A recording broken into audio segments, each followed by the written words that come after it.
Swiss ব্যাংকে ৮ বাংলাদেশি পরিবারের ৩৬০০ কোটি টাকার সম্পদ থাকার তথ্য ফাঁস হয়েছে। ২০২২ সালে প্রকাশিত সুইস সিক্রেটস অনুসন্ধানে ক্রেডিট সুইস ব্যাংকে এই অর্থের সন্ধান মেলে।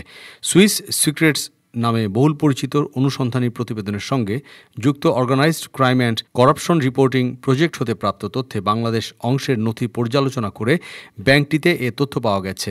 অনুসন্ধানে দেখা গেছে ব্যাংকটিতে সব পরিবারের অন্তত ৬৮টি অ্যাকাউন্ট রয়েছে।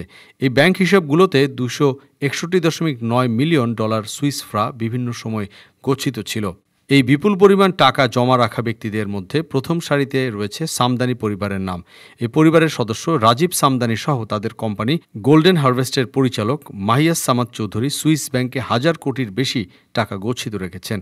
এছাড়া পতিত শেখ হাসিনা সহ গত ১৫ বছর আওয়ামী লীগ সরকারের প্রভাবশালী নেতা, এমপি, মন্ত্রীদের বাসায় শোভা পাওয়া কোটি কোটি টাকার দুর্লভ শিল্পকর্ম এই রাজীবের সরবরাহ করা। এছাড়া আলোচিত সমালোচিত মিরালি গ্রুপের সদস্যেরও সুইস ব্যাংকে অঢেল টাকা জমা রয়েছে।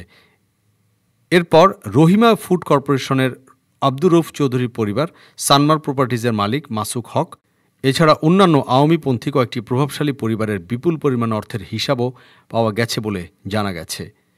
ডেস্ক রিপোর্ট, আজ বার্তা, ঢাকা।